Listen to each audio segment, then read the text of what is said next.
Olá novamente, pessoal. Tudo bem? Então vamos dar continuidade aqui aos exemplos práticos, tá? No último vídeo nós vimos alguns exercícios sobre cálculo do valor à vista, sobre o cálculo do montante. Agora nós vamos ver um outro exemplo, uma outra situação que é bastante comum, tá? Que é o cálculo do valor de parcelas, né?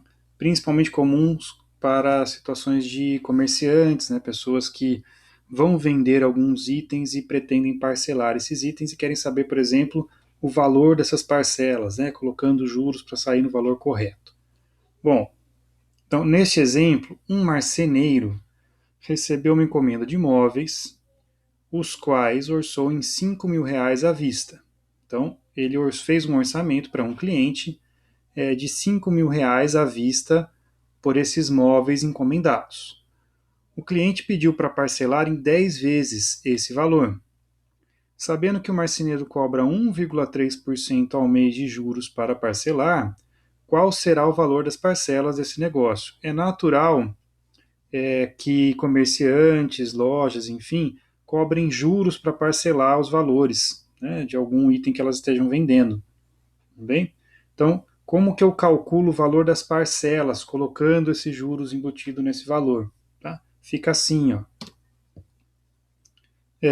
Se eu tenho que o valor à vista é 5.000, seria se ele pagasse à vista, né? Seria de R$ 5.000.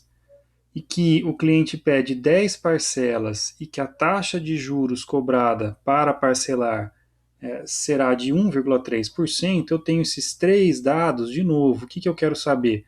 O valor das parcelas desse negócio para o cliente. Tudo bem? Então, para eu calcular esse valor de parcelas, sabendo já dessas informações, eu tenho que lembrar que esses 5.000, que é o valor, seria o valor à vista, é o meu PV. Por que ele é positivo? Porque ele não está saindo do caixa. Então eu não vou usar o CHS nessa situação, por isso que ele está lá direto PV. Ele não está saindo do caixa. O cliente, se ele for pagar por essa mercadoria nesse formato, em parcelas, ele não vai pagar 5.000 à vista. Ele vai pagar o valor das parcelas. Então eu coloco 5.000 direto PV. Como são 10 parcelas, o usual, né, são 10 meses, 10N, e a taxa de juros, que é 1,3, eu também informo lá para a calculadora. Já informei os três valores que ela precisa saber para calcular o valor das minhas parcelas e eu peço para calcular o PMT. Tá lá. Então, o valor das parcelas a ser pago nessas condições seria de R$ 536,44. Por que ele está negativo? Porque para o cliente esse valor sairia do caixa. Sairia do caixa, por isso é negativo. Os 5.000 não saem do caixa, deixa ele positivo. O resultado lá sai negativo exatamente porque esse valor sairia do caixa.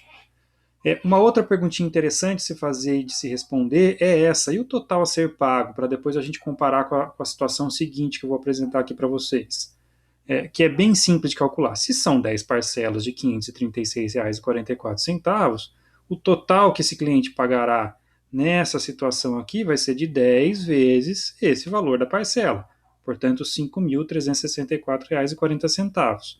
Esse acréscimo aqui em cima dos 5.000 é referente aos juros que ele está pagando por esse parcelamento. Tudo bem? Então vamos lá para a situação seguinte, que também é muito comum, tá? Em cima desse mesmo exemplo, que é o seguinte: ó, o mesmo marceneiro explicou que caso o cliente desse uma entrada de R$ 2.000, ele poderia parcelar em 10 vezes com taxa de juros menor. Também é muito comum lojas, enfim, venderem com taxas de juros mais atraentes itens pelos quais se pague uma entrada. Tá? Por que isso? Porque uma boa parte do valor daquele item já está sendo pago à vista. Né? Então, uma boa parte já está sendo quitada ali no ato. Nesse caso, 2.000 o cliente pagaria no ato da compra. O restante, ele vai pagar, os outros 3.000 que faltam, ele vai pagar em parcelas, mas 2.000 ele já pagaria na hora. Por isso que os lojistas geralmente cobram taxas de juros menores, porque você vai parcelar um valor menor e, além disso, você já deu uma garantia ali de uma entrada de 2.000 no ato da compra. Tá? Então, ele cobraria 0,5% ao mês nesse caso aqui. qual vai ser o valor das parcelas, nesse caso, e o valor final a ser pago nessa situação. Como é que fica essa continha? A primeira coisa a se fazer, e isso é importante, para qualquer situação que tenha uma entrada, você tem que tirar ela da conta, porque a entrada é um valor quitado à vista. Por que você não vai fazer continhas ou o valor das parcelas com 5 mil? Nesse caso aqui, o cliente não está parcelando os 5 mil inteiros. Ele vai parcelar só os 3 mil restantes. Ó. 2 mil ele vai quitar na hora. Isso aqui não vai entrar no valor das parcelas. O que vai faltar ele pagar? Como ele já pagou 2 mil na entrada, vai faltar ele pagar 3 mil. 5 mil menos 2 mil, falta ele pagar 3. Certo? Então esse é o valor a ser parcelado. Esse valor que ele vai parcelar como? Também em 10 vezes, com uma taxa agora um pouco menor, de 0,5%. E aí eu quero saber o valor da parcela. Vamos lá fazer essa continha juntos. Ó. 3 mil, PV, mesma coisa que os 5 mil anteriores, só que dessa vez eu estou parcelando um valor menor, porque já dei uma entrada de 2 mil, certo? 10 é o meu prazo, meio 0,5 é a taxa de juros cobrada e eu quero saber o valor da parcela nesse caso. Olha lá, R$ 308,31.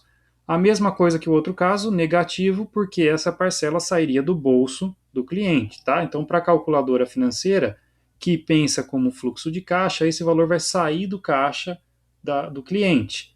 Por isso que está negativo, tá? O resultado. Não tem problema nenhum. É só entender que esses R$ 308 vão sair do caixa, tá? E qual que seria o total a ser pago para a gente comparar com a outra situação? O total a ser pago vai ser os 2 mil da entrada, que o cliente já vai dar no ato, nessa situação aqui, mais as 10 parcelas de R$ 308,31. Então o total é 2 mil mais 3.083,10, que dá um total de R$ 5.083,10. Está vendo que a diferença é bastante razoável, né? Nesse caso aqui o total a ser pago é 5.364 e nesse caso é de menos de R$ 5.100. Por que dá essa diferença? Por conta da taxa de juros menor, tudo bem? Em cima de um valor a ser parcelado também menor. Só que, para que isso aconteça, o cliente tem que ter uma entrada de R$ 2.000. As duas situações são interessantes, dependem do tipo de situação que o cliente precisa, né? Que o lojista prefere, tem lojistas que preferem parcelar melhor os valores, tem lojistas que preferem, né, receber uma entrada como uma garantia, tem casos que eles oferecem as duas situações, as duas são muito comuns, tá? Por isso que eu trouxe esse tipo de exemplo para vocês, espero que vocês tenham compreendido as diferenças e a relevância desse tipo de exemplo aqui. De novo, quaisquer dúvidas que vocês tenham, mandem para mim por e-mail lá que eu tento responder, tá joia? A seguir nos próximos vídeos, mais exemplos práticos ainda para vocês aí de outras situações que também são bastante comuns e bastante relevantes na nossa vida com a calculadora financeira, ajudando. Tá bom? Até já, pessoal!